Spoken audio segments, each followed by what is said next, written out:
વિદ્યાર્થી મિત્રો વેલ તો આપણે લાસ્ટ લેક્ચરની અંદર સરસ મજાના ધાતુના જે ઓક્સાઇડ છે પહેલાં આપણે કેલ્સિનેશન અને ભુંજનથી શું કર્યું છે ધાતુના ઓક્સાઇડ બનાવ્યા છે બરાબર. હવે આ ધાતુના જે ઓક્સાઇડ છે એને આપણે રિડક્શનની વાત કરીએ છીએ અને મેં તમને કીધું હતું કે 3 રીતે રિડક્શન થશે એનું બરાબર છે. તો એ 3 રીત તમને સરસ મજાની ગ્રાફની મદદથી સમજાવી દીધી હતી. રાસાયણિક રિડક્શન, સ્વયં રિડક્શન અને પછી આપણે એક રિડક્શન કીધું હતું વિદ્યુતીય રિડક્શન. અને એ વાત કરતાં કરતાં મેં એવી પણ વાત કરી હતી કે જ્યારે ભાઈ તમે રિડક્શન કરતા હોય ત્યારે ઉષ્મગતિશાસ્ત્રના અમુક સિદ્ધાંતની તમને ખબર હોવી જોઈએ, જેને આપણે સરસ મજાનું હેલ્મહોલ્ટ્ઝ સમીકરણ જે છે બરાબર, ગિબ્સ હેલ્મહોલ્ટ્ઝ સમીકરણ delta G is equal to delta H minus T delta H, એટલે કે જે મુક્ત ઉર્જા સમાવતું સમીકરણ છે એ સમીકરણની પણ વાત કરી હતી. અને ગઈકાલે મેં તમને કીધું કે આપણે એલિંગહામ આકૃતિ જોવાની છે.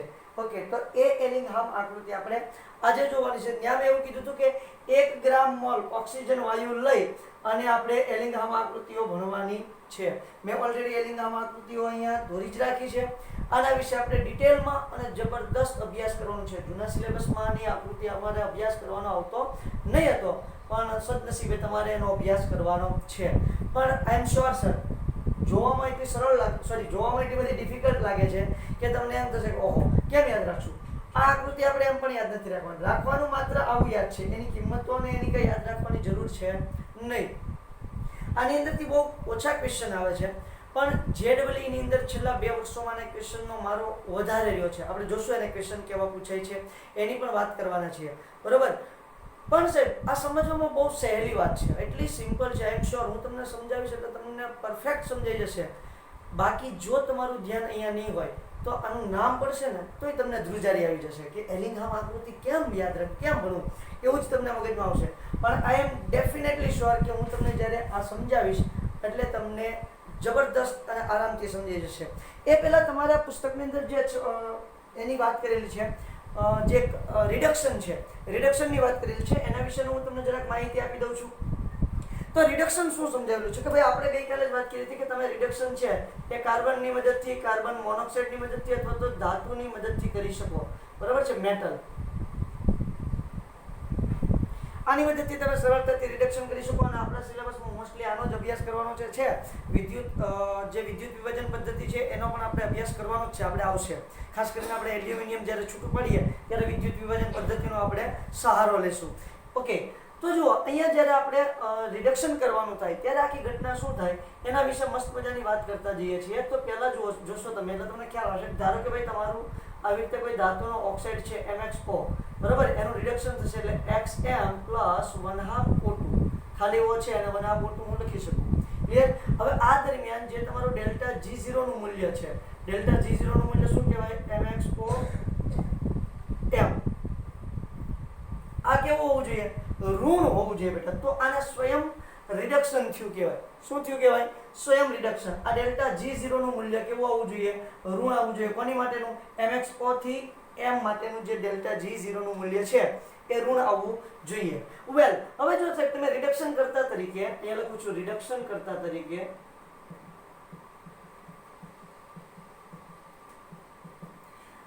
જો કાર્બન વાપરવામાં આવે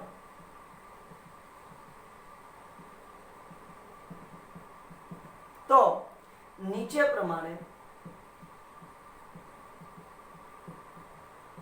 ભાગ ભજવશે. ઓકે, સમજો કે ભાઈ તમે કાર્બન લીધો છે, એ તમારા કોઈ પણ ઓક્સાઇડ છે, ઓક્સાઇડમાંથી 1/2 O2 લઈ લેશે. કારણ કે આપણે આખી વાત કોની માટે કરવાના છીએ? 1 ગ્રામ અથવા તો 1 ગ્રામ પ્રતિ મોલ, મતલબ કે 1 મોલ O2 ની વાત કરવાના છીએ આખી રિએક્શનની અંદર બરોબર છે. તો આગળ વધીએ એટલે શું થશે અહીંયા? તો કે ભાઈ તમને અહીંયા મળશે CO. આવું લખી શકું તો CO મળશે. હવે આ દરમિયાન જે ડેલ્ટા G0 ની કિંમત છે બેટા કઈ છે? ડેલ્ટા G0 ની કિંમત CO2 અથવા તો C માંથી CO બનાવી દઉં છું સીધું બરાબર, એ વધારે અનુકૂળ પડશે. ડેલ્ટા G0 C માંથી શું બને છે? CO. તો આની કિંમત પણ કેવી હોવી જોઈએ? ડેલ્ટા G0 ની કિંમત તમને ઋણ મળે તો જ પ્રક્રિયા આપમેળે થાય. અને આપણે બહુ સારી રીતે જાણીએ છીએ કે ભાઈ ડેલ્ટા G0 ની કિંમત ઋણ મળે તો અને માત્ર તો જ આપણી પ્રક્રિયા આપમેળે થશે, નહીતર પ્રક્રિયા આપણી ક્યારેય આપમેળે શક્ય છે નહીં. હવે હજી આગળ વધીએ તો જો C વત્તા ડાયરેક્ટ O2 લઉં છું બેટા તો શું થઈ જશે CO2 મળશે. At that time delta G0 C માંથી શું બનાવ્યું છે CO2 બરાબર છે. તો આ સમયે પણ તમારા ડેલ્ટા G0 નું મૂલ્ય C માંથી CO2 બને છે એ સમયે પણ કેવું રહેવું જોઈએ ડેલ્ટા G0 નું મૂલ્ય કમ્પલસરી તમારું ઋણ જ આવવું જોઈએ તો જ પ્રક્રિયા આપમેળે પોસિબલ થશે નહીતર પ્રક્રિયા આપમેળે પોસિબલ થવા દેશે જ નહીં.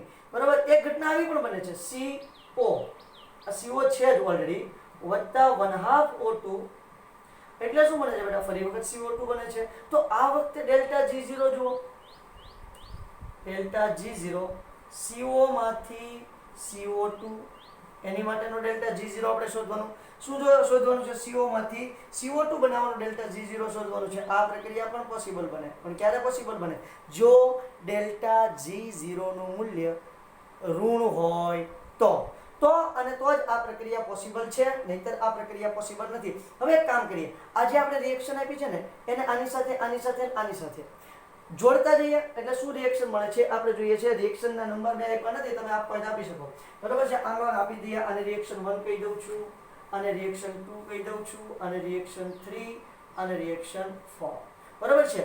1 અને 2 કમ્બાઈન કરું છું સમીકરણ 1 અને 2 પરથી સમીકરણ 1 અને 2 તો જો ઓક્સિજન તો આમાં છે એટલે તમારે આ O2 પછી લેવાનો નહીં એટલે કાર્બન અને MXO પ્લસ કાર્બન એટલે આને 1/2 O2 કહી શકાય. હા સાહેબ કહી શકાય. એટલે અહીંયા શું મળશે XM વત્તા CO અહીંયા શું બને છે XM વત્તા CO. જુઓ છે બેટા મળે છે આરામથી મળે છે. કેવી રીતે મળે છે આરામથી મળે છે. કોઈ પણ જાતનો હું એમાં શંકા કરી શકું નહીં. કોઈ પણ જાતની શંકા કરી ના શકું એટલે પ્રક્રિયા આપમેળે સિમ્પલી થઈ જાય. C માંથી CO બને છે જોઈ લો ભાઈ C માંથી CO બને છે. ડેલ્ટા G0 નું મૂલ્ય ઋણ મળવું જોઈએ. પ્રક્રિયા પોસિબલ તો જ થશે નહીતર થશે નહીં.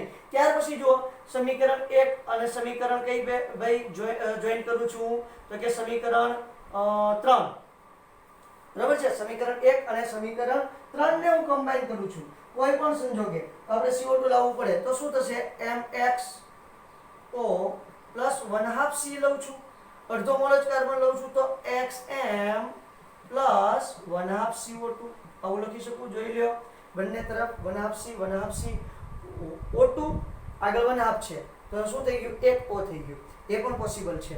ઓકે હવે આ સમીકરણ કયું મેં જોઈન કર્યું છે તો જોઈન કર્યું છે સમીકરણ 1 અને 3. હવે સમીકરણ 1 અને 4 જોઈન કરી દઉં છું તો જુઓ MX પેલા નીચે દેખાય છે બેટા એ જોઈ લો જરા કેમેરામાં. યસ મસ્ત દેખાય છે. MX O પ્લસ શું લેવાનું છે મારે હવે CO gives શું મળશે મને XM પ્લસ CO2. ક્લિયર થાય છે. અહીંયા સમીકરણ 1 અને 2 કમ્બાઈન કર્યું છે. અહીંયા સમીકરણ શું કર્યું છે 1 અને 3 અને અહીંયા સમીકરણ 1 અને 4.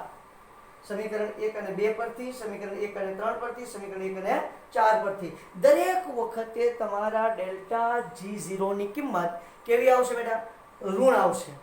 તો અને તો જ તમારી ધાતુ છે એ શું થશે તમને રિડક્શન થઈ અને મળશે. જુઓ અહીંયા ધાતુ મળી અહીંયા ધાતુ મળી અને અહીંયા ધાતુ મળી તો જ આ ધાતુ રિડક્શન થઈને મળશે નહીતર રિડક્શન થશે નહીં. આ સમજાવવાનો પ્રયત્ન આપણને એલિંગહામ નામના વૈજ્ઞાનિકે કરેલો છે. કોને કરેલો છે એલિંગહામ નામના વૈજ્ઞાનિકે. હવે હું તમને પ્યોર આકૃતિ સમજાવું છું. આમાં આઈ હોપ તમને સમજણ પડી ગઈ છે. આ શું દર્શાવે છે ડેલ્ટા G0 CO શું દર્શાવે C માંથી CO બનાવ્યું છે એવું દર્શાવે છે. ડેલ્ટા G0 CO2 શું દર્શાવે છે C માંથી CO2 બનાવ્યું છે એવું દર્શાવે છે. બરાબર. અને અહીંયા તમે એમ પણ લઈ શકો અહીંયા મેં 1/2 C લીધો છે તો અહીંયા 1/2 C અને 1/2 O2 આવું લઈ શકો તો 1/2 CO2 થઈ જાય તો પણ ચાલશે કોઈ વાંધો નથી. બરાબર. CO 1/2 O2 એટલે CO2 મળે છે તો એમાં એવું દર્શાવે છે CO માંથી CO2 બને છે. આ સમયનો ડેલ્ટા G0 રિએક્શન પ્રક્રિયા એન્થાલ્પી છે. અહીંયા RR મેં લખ્યું નથી તમારા પુસ્તકની અંદર લખેલું છે. ક્લિયર થાય છે આખી વાત. ઓકે તો આ સરસ મજાની વાત આઈ હોપ તમને સમજાઈ ગઈ હશે.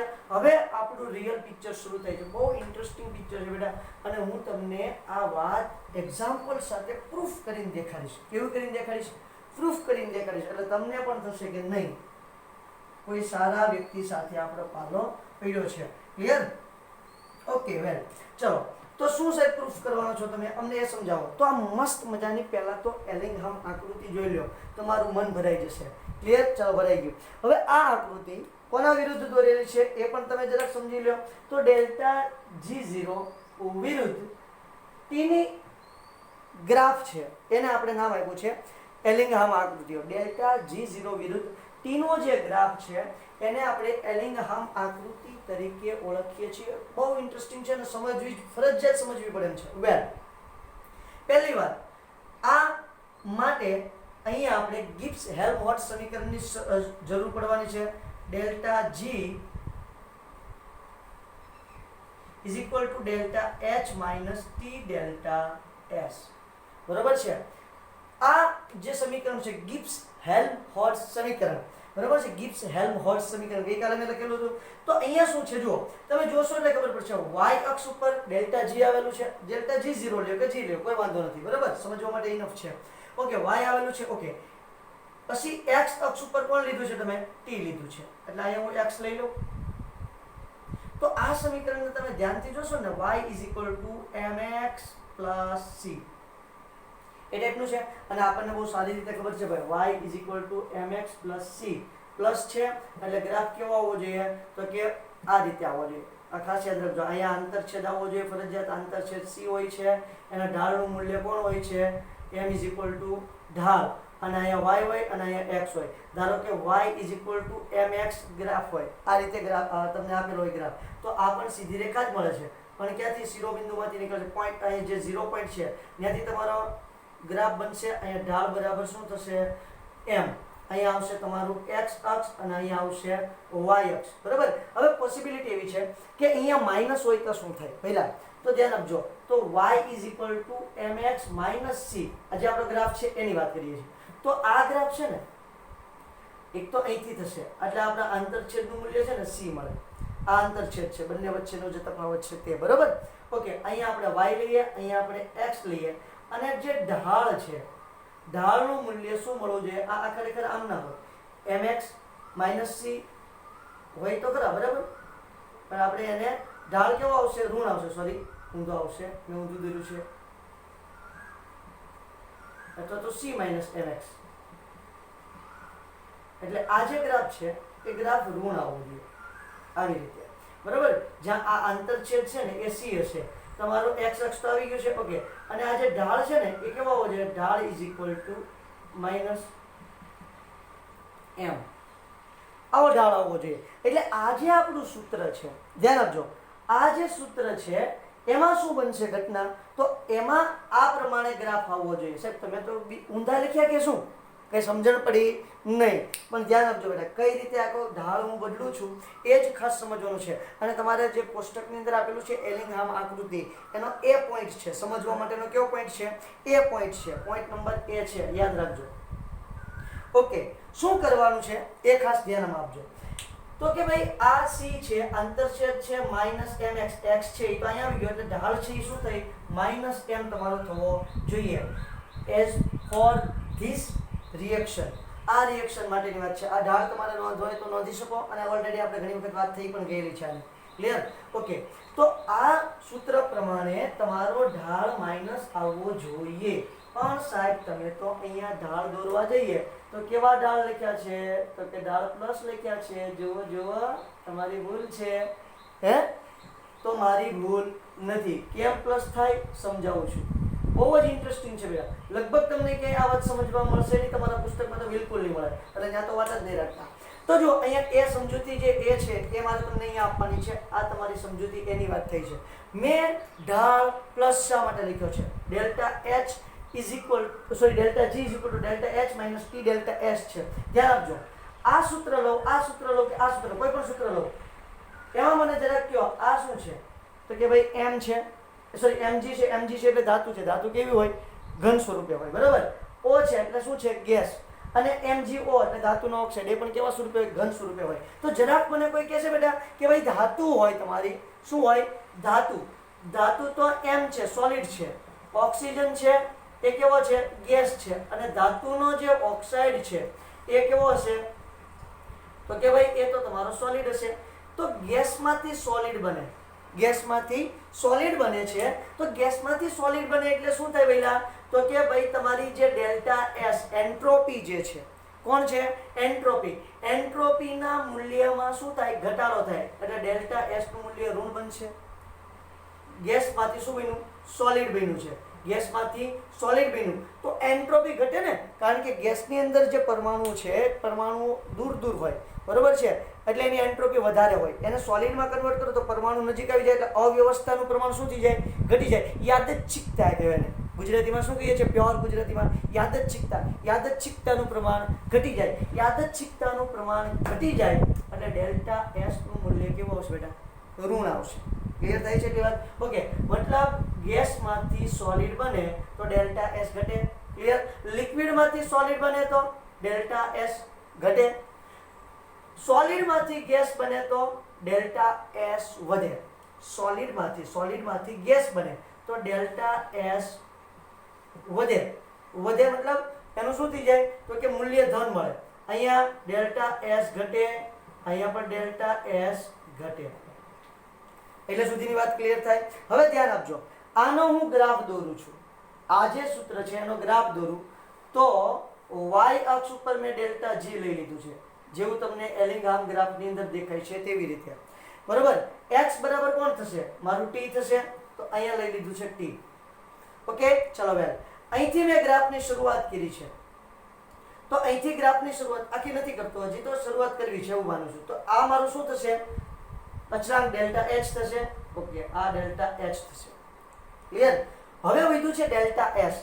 તો ઢાળ બરાબર શું થશે? ઢાળ બરાબર માઈનસ ડેલ્ટા s થશે. ભઈલા માઈનસ ડેલ્ટા s થશે. આ ગેસ છે, ગેસમાંથી સોલિડ બને છે તો ડેલ્ટા s નું મૂલ્ય કેવું આવશે?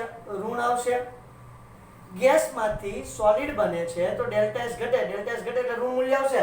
તો માઈનસ તો ઓલરેડી છે અને એને ડેલ્ટા s નું મૂલ્ય ઋણ આવશે તો માઈનસ માઈનસ કેવું થઈ જાય? Plus delta s. ક્લિયર થાય આખી વાત? Minus minus plus delta s થઈ જાય. હવે હું ઢાળ દોરવા જાઉં તો એનો ઢાળ કેવો મળવો જોઈએ? મને ધન મળવો જોઈએ કે નહીં? આ ઢાળ બરાબર કેવો આવશે? ધન. એટલા માટે બધા જ ગ્રાફ મેં કઈ તરફ લખ્યા છે? ઉપરની તરફ દોર્યા છે. માઇન્ડ બેન, બહુ જ અગત્યની વાત છે, બહુ ઇમ્પોર્ટન્ટ વાત છે, ખાસ યાદ રાખજો. અહીંયા તો ઘન છે એટલે એને આપણે ગણતરીમાં લેવાનું નથી, એની તો રેન્ડમનેસમાં કંઈ ફેરફાર નથી થવાનો. પણ ગેસમાંથી સોલિડ બને, અહીંયા પણ ગેસમાંથી સોલિડ બને છે તો ગેસમાંથી સોલિડ બને એટલે અવ્યવસ્થા ઘટે. અવ્યવસ્થા ઘટે એટલે ડેલ્ટા એસ નું મૂલ્ય ઋણ થાય. એન્ટ્રોપી ઘટી કહેવાય. અવ્યવસ્થા ઘટે એટલે શું ઘટ્યું કહેવાય? એન્ટ્રોપી ઘટી કહેવાય. એન્ટ્રોપી ઘટે એટલે એન્ટ્રોપીનું મૂલ્ય ઋણ આવે. ઓલરેડી સૂત્રની અંદર ઢાળનું મૂલ્ય ઋણ છે અને ઋણ પ્લસ એની અંદર એડ થાય તો ઋણ ઋણ કેવું થઈ જાય? પ્લસ થઈ જાય. તો આ રીતે તમારું જે ઢાળ દોર્યો છે મેં એ કેવો બની ગયો છે? ઋણ ઋણ થઈને ધન બની ગયો છે. અને એટલા માટે બધા જ ગ્રાફ મેં કેવા દોર્યા છે? મોસ્ટલી બધા ગ્રાફ ઉપરની તરફ છે. બે ગ્રાફને બાદ કરતા. ક્યાં બે ગ્રાફ? એક તો આ ગ્રાફ અને એક તો આ ગ્રાફ. એમાં શું છે સાહેબ? એમાં શું ફેરફાર છે? તો આ ગ્રાફની અંદર તમે જોશો તો CO ગેસ છે બેટા અને O2 પણ ગેસ છે. ગેસમાંથી ગેસ બને તો કોઈ પ્રશ્ન નથી. પણ જે કાર્બન છે, આ કાર્બન કેવો છે? સોલિડ. તો સોલિડમાંથી ગેસ બને છે. સોલિડમાંથી ગેસ બને. ભઈલા સોલિડમાંથી ગેસ બને એટલે ડેલ્ટા S વધે. ડેલ્ટા S વધે મતલબ ડેલ્ટા S નું મૂલ્ય કેવું થાય? ધન. એટલે અહીંયા તમારો જે ઢાળ છે, ઢાળ બરાબર માઈનસ પ્લસ ડેલ્ટા S. શું આવશે? Minus plus delta S. Minus plus શું આવશે? Minus delta S. Minus delta S આવશે એટલે ઢાળ કેવો આવશે? ઋણ. ઋણ આવશે એટલે મેં આ રીતે એને દોરેલો છે. એટલા માટે ઢાળ અહીંયા ઋણ આવશે. બાકી બધી જગ્યાએ કેવો ઢાળ આવશે? ધન આવશે. આખી વાત ક્લિયર થાય છે? બીજી વાત, અહીંયા તમારું કેવું રહેશે? તો કે ભાઈ કોન્સ્ટન્ટ રહે છે, કોઈ જાતનો ફેરફાર નથી. પ્રાયોગિક છે, મારે ઘરનું નથી.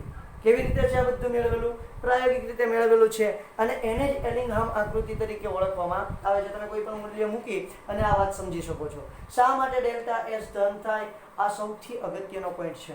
હવે શું થશે જુઓ તો આની અંદર ડેલ્ટા S નું મૂલ્ય કેવું થઈ ગયું બેટા? ઋણ છે. ઋણ ઋણ આ સૂત્રની અંદર ડેલ્ટા G બરાબર શું થઈ જાય? Delta H plus T delta S આવું થઈ જાય. અહીંયા કહી દઉં છું, અહીં વાયુમાંથી ઘન બનતું હોવાથી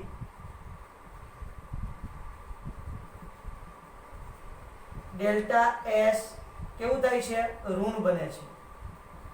હવે કેવી રીતે ઋણ બને છે એ તમને ખબર હોવો જોઈએ. એટલે શું થઈ જાય? અહીંયા માઇનસ મૂકો તો માઇનસ માઇનસ પ્લસ. હવે જેમ તાપમાન વધશે એમ ડેલ્ટા જી જે તો ડેલ્ટા જી 0 લો, જે લ્યો તમે તે, બરાબર છે. ડેલ્ટા જી ના મૂલ્યમાં શું થાય? ઋણ મૂલ્યમાં ઘટાડો થશે ભાઈ. તાપમાન વધવા સાથે ડેલ્ટા જી ના ઋણ મૂલ્યમાં ઘટાડો થશે એટલે ડેલ્ટા જી નું મૂલ્ય ધન તરફ જશે.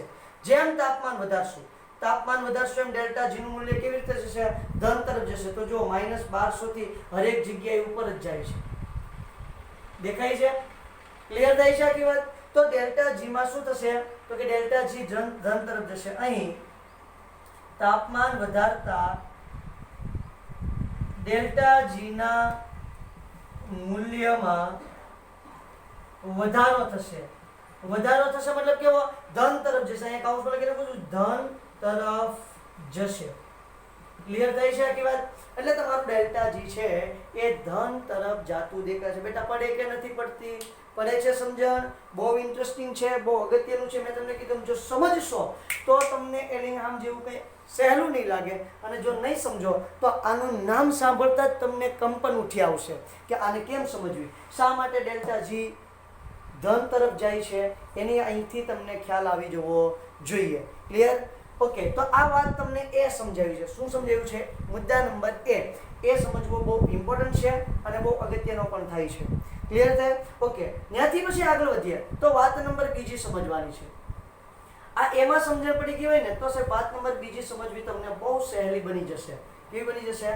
ખૂબ જ સહેલી બની જશે. શા માટે એના મૂલ્ય ધન આવે છે, શા માટે એના મૂલ્ય ઋણ આવે છે, અથવા તો ડેલ્ટા એસ નું મૂલ્ય ધન કેમ થાય છે? અહીંયા ઢાળ કોણ છે? ઢાળ બરાબર કોણ છે? અહીંયા ડેલ્ટા એસ છે. કોણ છે? Delta S. એસ મતલબ એન્ટ્રોપી. તો કેમ ભાઈ ફેરફાર થાય છે? તો કે ગેસમાંથી સોલિડમાં કન્વર્ટ થાય છે એટલે એની એન્ટ્રોપીના મૂલ્યમાં શું થાય? ઘટાડો થશે. ગેસમાંથી સોલિડમાં કન્વર્ટ થાય છે એટલે એન્ટ્રોપી ઘટે મતલબ ડેલ્ટા એસ નું મૂલ્ય કેવું થાય છે બેટા? ઋણ થતું તમને જોવા મળે. ડેલ્ટા એસ જો ઋણ થાય બાપુ, શું ઋણ થાય? ડેલ્ટા એસ ઋણ થાય તો delta G is equal to delta H minus T delta S માં ટી ડેલ્ટા એસ કેવું થઈ જાય? ધન થઈ જાય. જે હમણાં મેં તમને સૂત્રમાં દેખાડ્યું હતું તે ટી ડેલ્ટા એસ ધન થઈ જાય તો જે તમારો ઢાળ છે એ ધન બને છે. ઢાળ ધન બને એટલા માટે આ બધા ગ્રાફ આપણે ઉપરની તરફ જોયા છે. આ વાત નંબર એ હતી. હવે વાત નંબર બી સમજાવું છું. બી માં જુઓ, તમારે શું આ ગ્રાફની અંદર નોટ કરવાનું છે કે અમુક પોઈન્ટ પછી સમજો કે આ જે આકૃતિ છે, આ ગ્રાફ છે, એમાં આ પોઈન્ટ પછી સીધો ઘણો બધો ઝડપી વધારો થાય છે. દેખાય? જુઓ, અહીંથી સ્પીડમાં વધારો થાય છે. ત્યાં સુધી નોર્મલ ચાલતું હતું, બરાબર? અહીંથી જુઓ, આમાં પણ અહીંથી સ્પીડમાં વધારો થાય છે. એમાં ઘણી જગ્યા છે જે આની રીતે આગળ લંબાય તો અમુક સમય પછી સ્પીડમાં વધારો દર્શાવે છે. તો કેમ આવું? આ શું દર્શાવે છે? તો જે જગ્યાએ, જે સ્થાન પર ગ્રાફમાં ઝડપી વધારો થાય છે, જે સ્થાન પર ગ્રાફમાં ઝડપી વધારો થાય છે તે બિંદુને, તે પદાર્થ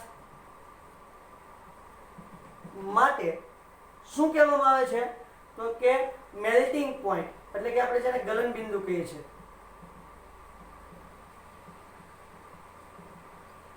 શેની વાત થઈ છે? ગલન બિંદુની વાત થઈ છે. વાત શું છે? તો કે ભાઈ અહીંથી આપણે સમજો કે mg લીધું છે, બરોબર છે? આ mg ને અહીંથી આપણે વધારતા ચાલ્યા છે. તાપમાનમાં શું કરીએ છીએ? વધારો. જો આને ડિગ્રી સેલ્સિયસમાં દર્શાવેલું છે, તમે કેલ્વિનમાં કન્વર્ટ કરી શકો. 400 + 273 એટલે શું થઈ જાય? 673. 800 + 273 એટલે શું થઈ જાય? 973. 1200 + 273 એટલે શું થઈ જાય? 1473. ક્લિયર છે? આ રીતે 273 એડ કરી દેવાનું એટલે કેલ્વિનમાં કન્વર્ટ થઈ જશે. વાત શું છે?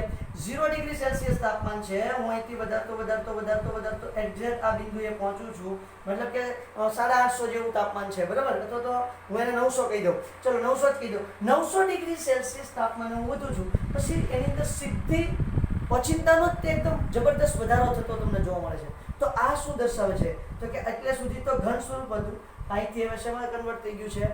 પ્રવાહીમાં. એ એનું ગલન બિંદુ છે. આ જે તાપમાનનું બિંદુ આવ્યું છે તે ગલન બિંદુ તે પદાર્થ માટે ગલન બિંદુ કહે છે. એ બિંદુને, એ પદાર્થનું શું કહેવાય?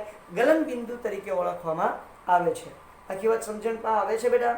ઓકે, બહુ ઇન્ટરેસ્ટિંગ અને બહુ સિમ્પલ છે. જેમ કે ZnO છે, તો ZnO માં જોઈ લો આ બિંદુ છે, એને આપણે કહી દઈએ 700 ડિગ્રી સેલ્સિયસ તાપમાન. ZnO છે, Zn plus O2 will give ZnO. બરાબર છે? અહીંયા 2 લઈ લઉં તો અહીંયા પણ શું આવી જશે? 2. તો ZnO માટે જે આ બિંદુ છે એ બિંદુને એનું શું કહેવાય છે? એને બિંદુ B કહી દઉં છું. બરાબર? ZnO માટે અહીં Zn એટલે કે અહીં ઉપર આપેલી પ્રક્રિયા માટે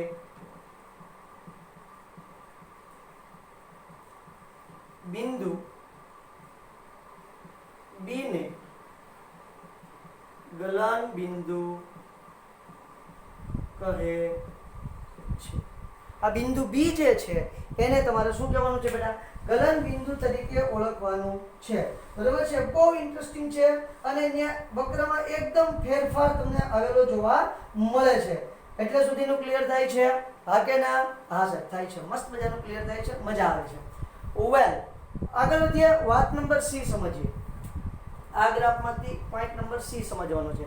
C શું સમજાવે છે? તો કે જો અમુક જગ્યાએ તમારા બે ગ્રાફ એકબીજાને ક્રોસ કરતા હોય છે. જેમ કે આ બિંદુ A આગળ જુઓ, અહીંયા તમને બે ગ્રાફ ક્રોસ કરતા દેખાશે. ઓકે, આ બિંદુ B થી ઉપર જુઓ તો તમને ગ્રાફ ક્રોસ કરે છે, અહીંયા ક્રોસ કરે, અહીંયા ક્રોસ કરે, અહીંયા ક્રોસ કરે છે, અહીંયા ઘણા ગ્રાફ ક્રોસ કરે છે, અહીંયા ક્રોસ કરે છે. તો અમુક બિંદુ પર તમને ગ્રાફ ક્રોસ કરતા દેખાય છે. આનો મતલબ શું છે એ સમજવાનો છે. આ સૌથી સમજવા માટેનો અગત્યનો પોઈન્ટ છે.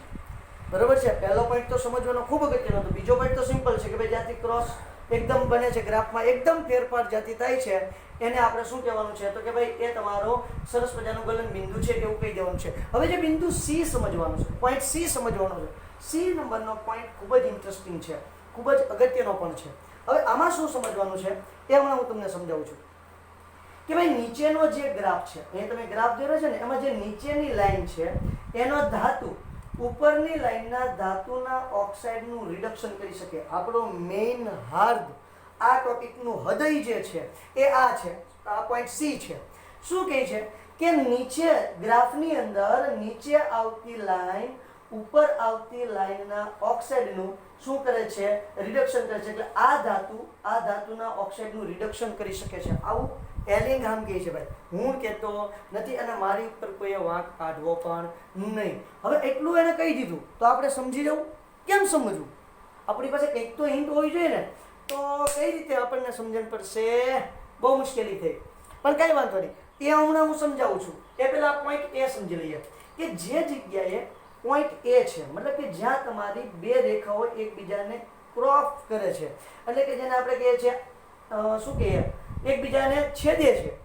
જે જગ્યાએ તમારી રેખાઓ એકબીજીને છેદે છે એ બિંદુ આગળ ડેલ્ટા G0 નું મૂલ્ય 0 હોય છે. એ લખી લઈએ છીએ. જે સ્થાન પર બંને રેખાઓ એકબીજાને છેદે છે તે બિંદુ આગળ ડેલ્ટા G0 નું મૂલ્ય 0 હોય છે.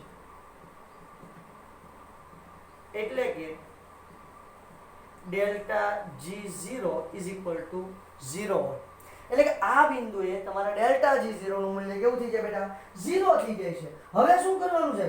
તો કઈ વાંધો નહીં ભાઈ, ભલે 0 થઈ જાય, આપણને નથી કે વાંધો નથી. એટલે કે જે આ તાપમાન છે, આ તાપમાનથી નીચેના તાપમાને તમારા ઓક્સાઇડ જે બને છે એ માટે ડેલ્ટા G0 નું મૂલ્ય ઋણ હોય છે. પણ આનાથી ઉપરના તાપમાને જે તમારા ઓક્સાઇડ બનવાના છે MXO, બરાબર છે, આ ધાતુ અને આની જ્યારે આનો પ્રક્રિયા કરાવશો એટલે જે MXO બને છે એ આ બિંદુથી નીચે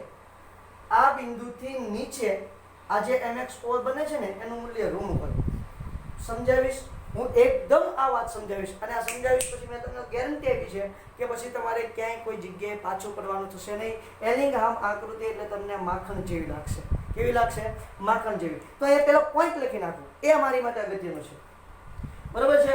તો શું કહે છે? ડેલ્ટા G0 નું મૂલ્ય 0 થાય તેથી નીચે એટલે કે શૂન્ય થાય એનાથી નીચે, તેથી નીચે જે MXO બને છે, તેથી નીચે MXO માટે ડેલ્ટા G0 ઋણ હોય છે. MXO માટે ડેલ્ટા G0 કેવું હોય છે? ઋણ હોય છે બેટા. ક્લિયર છે? અને એનાથી ઉપર, તેથી ઉપર MXO માટે ડેલ્ટા G0 નું મૂલ્ય કેવું બને છે ભાઈ? ધન બને છે. તેથી તે આપમેળે વિઘટન પામી જશે. વિઘટન પામી જશે. ક્લિયર છે? તેથી તે આપમેળે વિઘટન પામી જશે. વિઘટન. તો આ રીતે હવે કહેવાનો મતલબ શું છે કે ભાઈ જો આજે આની તો વાત જ નથી હો ભાઈ, આની તો વાત જ નથી, આની જ માત્ર વાત કરું છું કે જે આ MgO બને છે તો આ બિંદુએ ડેલ્ટા G બરાબર 0 થશે એટલે પ્રક્રિયા સંતુલનમાં આવી જશે. કઈ પ્રક્રિયા? Mg અને Al2O3 ની. કારણ કે મેં હમણાં થોડી વાર પહેલા તમને શું કીધું છે કે નીચેની લીટી છે એ ઉપરની લીટીના ઓક્સાઇડનું, નીચેની લીટીનો જે ધાતુ છે ઉપરની લીટીના ઓક્સાઇડનું શું કરી શકે? રિડક્શન કરી શકે છે. આવું મેં હમણાં તમને કીધું છે અને હું સાબિત પણ કરવાનું છું એવું પણ મેં કીધું છે. પણ ત્યાં સુધી આ વિધાન આપણે યાદ રાખવાનું છે. આ જે MgO છે, આ MgO તમારા અહીંયા સુધી તો વાંધો નથી, ત્યાં શું થઈ જશે? આ Mg અને Al2O3 એકબીજાના સંતુલનમાં આવી જશે એટલે કોઈ વાંધો નથી. પણ અહીંથી નીચેના તાપમાને આનો તમે ડેલ્ટા G જોવા જશો ને તો કેવો હશે? ઋણ. એટલે પ્રક્રિયા આપમેળે થશે. મતલબ Mg ની જ્યારે Al2O3 સાથે પ્રક્રિયા કરાવીશ તો આપમેળે MgO બની જશે. પણ આ બિંદુથી ઉપરના તાપમાને, એ બિંદુથી ઉપરના તાપમાને જ્યારે Mg અને Al2O3 ની પ્રક્રિયા હું કરાવવા જાઉં તો અહીંયા ડેલ્ટા G નું મૂલ્ય કેવું મળે છે? ધન. તો આ MgO બને ખરો? નહીં બને. આપમેળે જ વિઘટન પામી જશે. પણ બીજી વાત આ અહીંથી જો નીચેની લાઈનમાં કોણ આવી જાય છે? Al + O2 will gives Al2O3. આ બે લાઈનની વાત કરું છું. આ બે લાઈનમાં નીચેની લાઈન કોણ આવી જાય છે? Al વાળી. અને Mg વાળી લાઈન ક્યાં આવી જાય છે? ઉપર. Mg + O2 + 2MgO will gives 2MgO. તો હવે શું થાય? આ Al છે ને એ MgO નું રિડક્શન કરી શકે. એટલે કે જે તાપમાને બિંદુ એકબીજાને છેદે ત્યાં ડેલ્ટા G નું મૂલ્ય 0 થશે. નીચેની લાઈન છે, એક વસ્તુ ફિક્સ યાદ રાખવાની, નીચેની લાઈન ઉપરની લાઈનના ઓક્સાઇડનું વિઘટન કરી શકે, મતલબ કે રિડક્શન કરી શકે. એ પછી ગમે ત્યારે હોય. જો અહીંયા ગોતો તો શું થશે? Mg ધાતુ છે Al2O3 નું રિડક્શન કરી શકશે અને અહીંયા આવશો તો એલ્યુમિનિયમ છે એ MgO નું રિડક્શન કરી શકશે. અમુક તાપમાન પછી સમજો કે આ તાપમાન છે તમારું અહીંયા આપણે માની લઈએ કે 1350 તાપમાન છે, 1350 ડિગ્રી તાપમાન છે. તો 1350 ડિગ્રી તાપમાન પછી એલ્યુમિનિયમ છે એ Mg2O3 નું રિડક્શન કરી શકશે. તો આ મારે તમને ખાસ સમજાવવાનું છે. હવે હું ત્યાં જાઉં છું અને પછી એમ વાત કરી છે કે ભાઈ આ જે તમારા પોઈન્ટ નંબર D છે તમારા પુસ્તકની અંદર, D શું કહે છે કે ભાઈ ઓક્સાઇડની જગ્યાએ તમે સલ્ફાઇડ લગાડી અને આ પ્રક્રિયા જોઈ શકશો. બરાબર? જો કે એલિંગ આમે કરી છે પણ આપણા સિલેબસમાં છે નહીં. તો સલ્ફાઇડ લગાડીને જોશો તો તમને ખબર પડશે કે આ જે ઘટના બનાવવી છે એ કેટલી મુશ્કેલ છે. ક્લિયર? ઓકે વેલ. હવે મારે તમને જે સમજાવવાનું છે એ વાત સમજાવવા પર આવું છું. મને સાહેબ સાબિત કરી દેખાડો કે આ Mg છે એ Al2O3 નું રિડક્શન કરી શકે, આપમેળે રિડક્શન કરી શકે. બસ એટલું અમને સમજાવીને દેખાડી દો એટલે આ બધી ઘટનાઓ સમજી જઈશ. હું બધું પૂછી નાખીશ. આ એક જે વિધાન છે, વિધાન C, એને હું એમને રહેવા દઉં છું કારણ કે એને આપણે સાબિત કરવાનું છે એટલા માટે. ક્લિયર? તો પહેલા તો હું આ P ભૂસી નાખું છું. P માં તો બહુ સિમ્પલ છે, જ્યાંથી લાઈન એકદમ શાર્પ બને છે એ લાઈન આપણે શું કહે છે તો કે ભાઈ એનું મેલ્ટિંગ પોઈન્ટ દર્શાવે છે. વેલ, તો અહીંયા હું પહેલા વિધાન લખું છું કે આકૃતિમાં નીચેની લાઈન તેની ઉપર આવેલા ઓક્સાઇડનું રિડક્શન કરી શકે છે. હરેક જગ્યાએ તમારે જોવાની છું. બરોબર, જ્યાં નીચેની લાઈન આવતી છે એની ઉપરની લાઈનના ઓક્સાઇડનું રિડક્શન કરી શકે. આ બેનું લ્યો તો અહીંયા આવશે, આ બેનું લ્યો તો અહીંયા આવશે. તમારે એલ્યુમિનિયમ છે એ ઝિંક ઓક્સાઇડનું રિડક્શન કરી શકશે. બરોબર છે. આ બે લ્યો તો Mg અને ZnO, તો શું થશે? Mg છે એ ZnO નું રિડક્શન કરી શકશે. બરોબર. પછી Zn અને અહીંયા લ્યો તો Zn છે એ CO2 નું રિડક્શન કરી શકશે. તમે જો બેટા ઉપર જતા જાઓ, જેમ તમારી નીચેની લાઈન જ્યાં તમને જોવા મળે ત્યાં, બરોબર, જ્યાં તમને નીચેની લાઈન જોવા મળશે એ ઉપરની લાઈનનું રિડક્શન કરી શકે. ક્લિયર? ઓકે. પછી અમુક જગ્યાએ જો હવે આ બિંદુ પછી જુઓ, આ બિંદુ પછી તો એલ્યુમિનિયમ નીચે આવી જાય છે, આ લાઈન નીચે આવી જાય છે અને આ લાઈન ઉપર જઈ જાય, કઈ વાંધો નહીં. તો એટલા તાપમાન આવી જાય ને, એટલા તાપમાન પછી ઘટના ઊંધી થઈ જાય.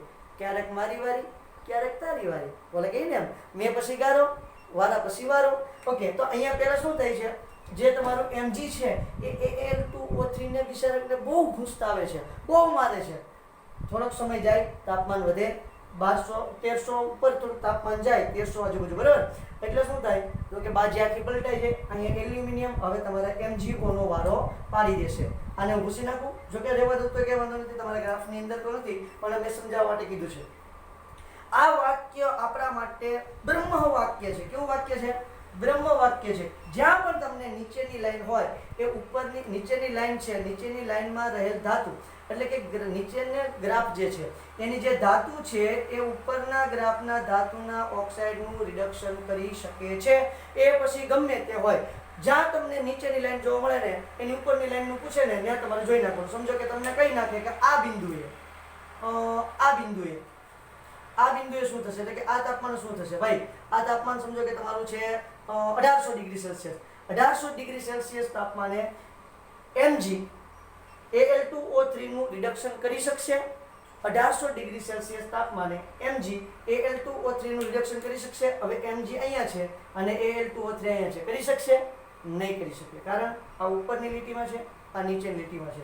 હવે પોઈન્ટ એમ પૂછે, જો આ ટાઈપના જ MCQ પૂછાય ભાઈ, અહીંયા કઈ તમને એવું લલ્લુકુંજુ જેવા MCQ ક્યારેય નહીં પૂછાય, એકદમ હાંડિયા જેવા MCQ પૂછાશે, ખતરનાક. તમને એમ પૂછીને કે 800 ડિગ્રી સેલ્સિયસ તાપમાને, અહીંયા 800 ડિગ્રી સેલ્સિયસ તાપમાને Mg Al2O3 નું રિડક્શન કરી શકશે. જુઓ આ લાઈન નીચે છે 800 ડિગ્રી સેલ્સિયસ તાપમાને, આ લાઈન ઉપર છે, કરી શકે? કરી શકે. ક્લિયર થાય છે આખી વાત? આ પ્રકારના MCQ તમને આ એલિંગહામ આકૃતિમાંથી પૂછાશે. પહેલા તો નહોતા પૂછાતા, પણ મેં તમને કીધું 18 19 20 એમાંય ખાસ કરીને JEE માં પાછળ પડી ગયા છે ભાઈ. એલિંગહામ આકૃતિ તો પૂછી જ નાખે એકાદી વખત. ક્લિયર? ઓકે. તો આપણે આ વિધાનને સાબિત કરવાનું છે. સાહેબ અમને સાબિત કરીને દેખાડો. વેલ, મસ્ત મજાની સાબિતી છે, જોવાની છે. ધારો કે સાહેબ આ રિએક્શન છે, બરોબર છે. પહેલા હું આ રિએક્શન લખી નાખું છું, તમને કોઈને વાંધો નહીં હોય, આઈ હોપ. અહીંયા લખું ઉપર, બરોબર છે. તો રિએક્શન શું છે ભાઈ? 2Mg + O2 will gives 2MgO. હવે એની માટે ડેલ્ટા G નું મૂલ્ય જોઈ લો બેટા જરા. શું આવે છે ડેલ્ટા G નું મૂલ્ય? આપણે 1100 ધારી લઈએ. શેર 1100 થી ઉપર છે, પણ આ આપણે ગણતરીમાં સરળતા પડે એટલે -1100 ધારી લઉં છું સરળતા ખાતર. કિલોજૂલ. ક્લિયર છે? 1100 કિલોજૂલ મેં સરળતા ખાતર કેવું કીધું છે બેટા? ધારી લીધું છે. વેલ, આ બધા મૂલ્ય જો કે તમે જે જોવો છો ને, આ બધા મૂલ્યો તમને શેમાં જોવા મળે છે બેટા? તો કે બધા જ મૂલ્યો કિલોજૂલ પ્રતિ મોલમાં છે. અહીંયા લખી નાખું, કિલોજૂલ પર મોલ. બરોબર? તો 1100 કિલોજૂલ ધારી લીધું છે. હવે સેમ ટુ સેમ અહીંયા જુઓ, આ રિએક્શન લખું છું, તો એ રિએક્શન શું આવશે? તો કે ભાઈ 4/3 Al + O2 will gives 2/3 Al2O3. એના માટે ડેલ્ટા G0 આપણે ધારી લઈએ કે ભાઈ 1050 છે. ક્લિયર છે? કિલોજૂલ પર મોલ. એટલે સુધી ક્લિયર? ઓકે છે, ક્લિયર છે. ચાલો હવે ધ્યાન આપજો. આમાંથી મારે શું બનાવવાનું છે? MgO બનાવવાનો છે. ચલો, તો MgO મારે બનાવવો હોય તો હું આમાં શું ફેરફાર કરીશ કે જેથી કરીને બેટા MgO બને? તો મારે એક સરસ મજાનું કામ એ કરવું પડે કે ભાઈ મારે આ જે રિએક્શન છે એને ઉલટાવવી પડે. કારણ કે આ ઓક્સાઇડનું મારે શું કરી નાખવું છે?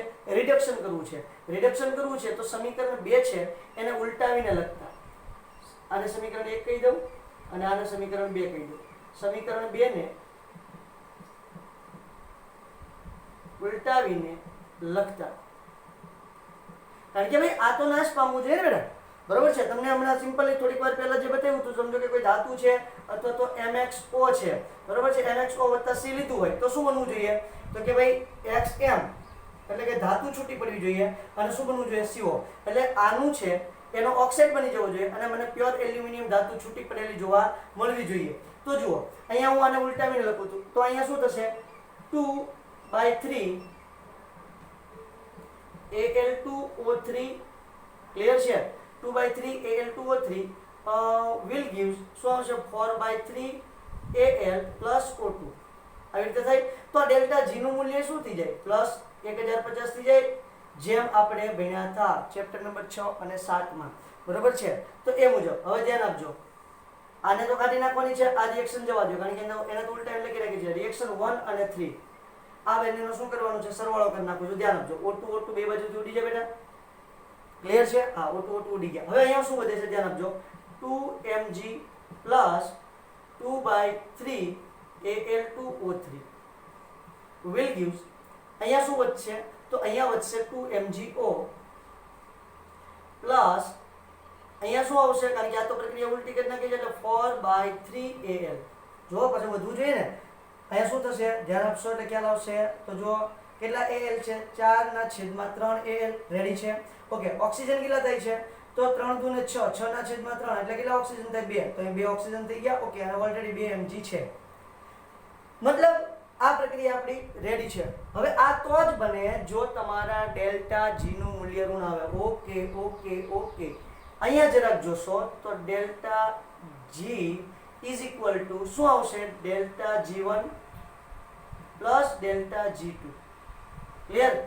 કિંમત મૂકો. ડેલ્ટા G1 ની કિંમત કેટલી છે? -1100 અને ડેલ્ટા અને G2 કહી દઉં અને G1 કહી દઉં. ઓકે, હવે તો આ G2 થઈ ગયું, બરાબર છે?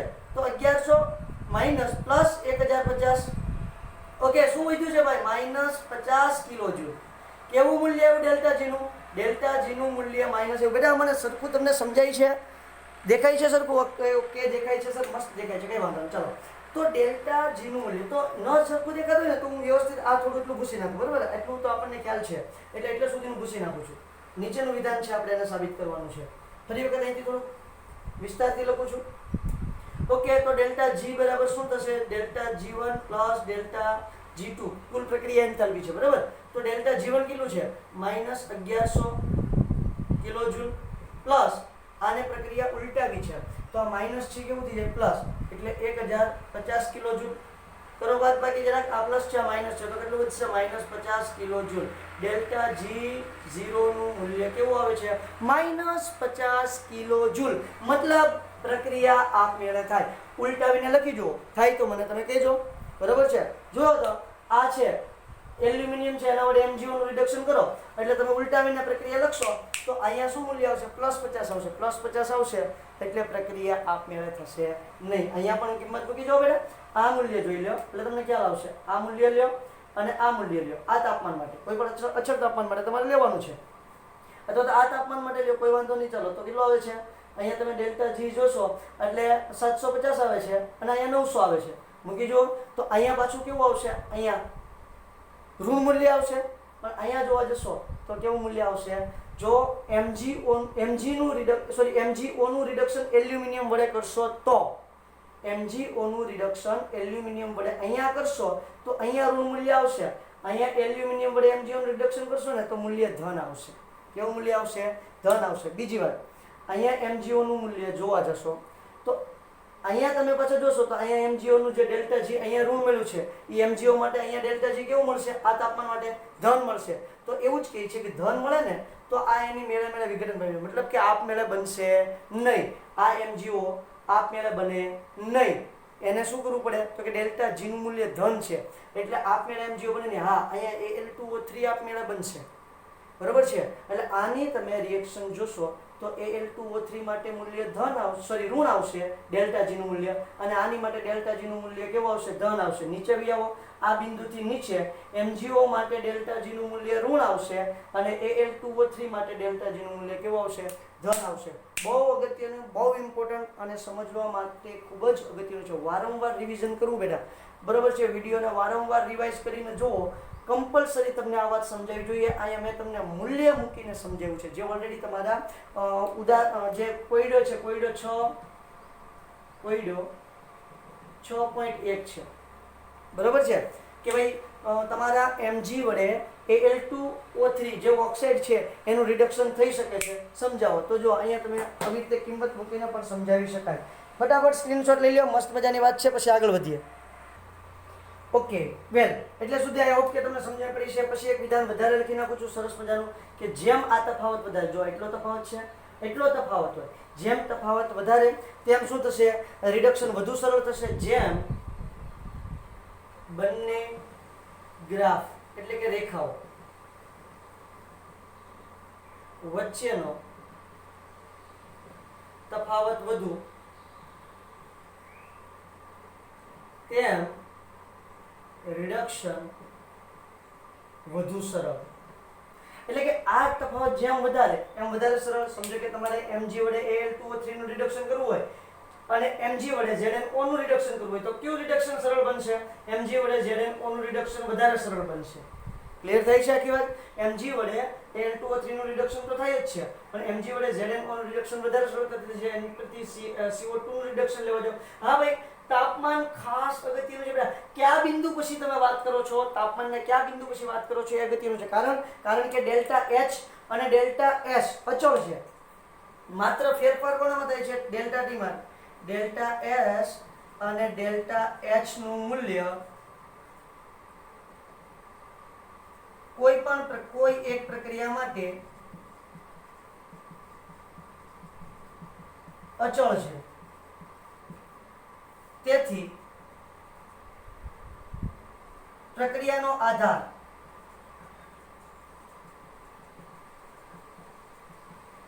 T પર રહેલો છે માત્ર T પર એવું કહી દઉં તોય ચાલશે માત્ર T પર રહેલો છે કારણ કે ડેલ્ટા S અને ડેલ્ટા H તો કેવા છે બેટા અચળ છે તો તમારી જે પ્રક્રિયાનો આધાર છે T પર રહેલો છે જો T ઓછું તો અહીંયા ઘટના કંઈક બીજી બને છે T વધી જાય તો ઘટના આખી બદલી જાય છે ઓકે ચલો વેલ હવે માત્ર એની મર્યાદા જોવાની છે ફટાફટ મર્યાદા જોઈ લઈએ સ્ક્રીનશોટ લઈ લ્યો વેલ તો આપણે જોઈને કે છેલ્લી વાત શું છે મર્યાદા એલિંગહામ આકૃતિની મર્યાદાઓ એલિંગહામ આકૃતિની મર્યાદાઓ બરાબર ચલો આ જે આકૃતિ છે એની મર્યાદા શું છે તો કે ભાઈ પહેલી વાત કે આ પ્રક્રિયા આપમેળે થશે કે નહીં તે સમજાવે છે પણ રાસાયણિક ગતિકી સમજાવતું નથી પહેલી વાત પ્રક્રિયા આપમેળે થશે કે નહીં તે સમજાવે છે પરંતુ રાસાયણિક ગતિકી સમજાવતું નથી એટલે કે પ્રક્રિયા કેટલી ઝડપથી આપમેળે થશે ને એ સમજાવતું નથી ખાલી પ્રક્રિયા આપમેળે થશે કે નહીં સમજાવે સમજો કે ભાઈ Mg છે Al2O3 નું રિડક્શન કરશે હા એટલું સમજાવે છે પણ કેટલી સ્પીડમાં કરશે એ સમજાવી શકતી નથી કોણ એલિંગહામ આકૃતિ બરાબર રિડક્શન પ્રક્રિયા કેટલી ઝડપી હશે તે સમજાવી શકતું નથી જો કે લખી જ નાખું છું બીજી વાત નથી રાસાયણિક ગતિકી નથી સમજાવી શકતો મતલબ શું થાય રિડક્શન પ્રક્રિયા કેટલી ઝડપે થશે તે સમજાવી શકતું નથી બરાબર છે ત્યાર પછી વાત નંબર 3 શું કહે છે તે પ્રક્રિયા ઘન અવસ્થામાં ધીમી અને પ્રવાહી અવસ્થામાં ઝડપી થાય છે સમજાવો જુઓ અહીંયા ઘન અવસ્થા છે તો અહીંયા ધીમી થશે હવે પ્રવાહી અવસ્થામાં કેવી થાય છે ઝડપી થાય છે એ વાત આપણને સમજાવે છે પ્રક્રિયા ઘન અવસ્થામાં ધીમી અને પ્રવાહી અવસ્થામાં ઝડપી થાય તે સમજાવે છે પ્રક્રિયા ઘન અવસ્થામાં ધીમી અને પ્રવાહી અવસ્થામાં ઝડપી થાય એ આપણને સરળતાથી સમજાવે છે ભાઈ ત્યાર પછી ચોથી વાત શું સમજાવે છે તો કે ચોથી વાત એ સમજાવે છે કે ભાઈ ડેલ્ટા H જેમાં ઓલરેડી લખ્યું છે ડેલ્ટા H અને ડેલ્ટા S અચળ હોય છે તેથી T પ્રભુત્વ ધરાવે છે એટલે કે આખી પ્રક્રિયાનું જે પ્રભુત્વ છે એ T નું હોય છે તેથી T નું પ્રભુત્વ વધુ હોય છે. હવે આ કઈ રીતે ખબર પડે છે ઘન અવસ્થામાં ઝડપી અને પ્રવાહી અવસ્થામાં ઘન અવસ્થામાં ધીમી અને પ્રવાહી અવસ્થામાં ઝડપી? તો આપણને ભાઈ ખબર છે કે ભાઈ સમજો કે સોલિડમાંથી લિક્વિડ બને અથવા તો લિક્વિડમાંથી ગેસ બને તો ડેલ્ટા એસ વધે. સોલિડમાંથી લિક્વિડ બને તો લિક્વિડમાંથી ગેસ બને તો ડેલ્ટા એસ શું થાય? વધે છે. ડેલ્ટા એસ વધે તો ડેલ્ટા જી નું મૂલ્ય કેવું આવે? વધારે ઋણ આવે. ડેલ્ટા જી નું મૂલ્ય કેવું આવશે? વધારે ઋણ આવશે. વધારે ઋણ આવશે તો પ્રક્રિયા કેવી થાય? ઝડપી થાય છે. બરાબર છે. ડેલ્ટા એસ વધે છે. એટલે સુધીની વાત ક્લિયર થઈ. ત્યાર પછી વાત નંબર 6 કન્ટિન્યુ લખી નાખું છું. તમારી ચોપડીની અંદર બે મુદ્દા પડ્યા છે, હું સળંગે સળંગ જવા દઉં છું. એવું કહે છે કે delta G is equal to minus RT ln k પરથી એવું કહી શકાય કે ભાઈ તમારી પ્રક્રિયા પરથી સંતુલન અચળાંકની માહિતી પણ મળી શકે છે. બરોબર, પણ આ દર વખતે પોસિબલ છે નહીં, કારણ કે સંતુલન તો આપણે સ્થપાવવા જ નથી દેવાનું. ઔદ્યોગિક ક્ષેત્રે તમે જાઓ તો શું થાય કે જેવી નિપજ મળે તરત નિપજને શું કરી દે? દૂર કરી દે. એટલે માત્ર પ્રક્રિયકો જે છે એ પ્રક્રિયકો જ આપણી પાસે વધ્યા રહી છે. પ્રક્રિયા કર્યા કરે અને નિપજ મળ્યા કરે. આ વાત છે એ દર વખતે આપણી માટે પોસિબલ છે નહીં. ક્લિયર? તો એટલે સુધીની આપણે વાત રાખીએ. સરસ મજાની એલિંગામ આકૃતિની છે, એને રિલેટેડ જે ક્વેશ્ચન છે આ ક્વેશ્ચન તમારે જોવાના છે. થેન્ક યુ બેટા.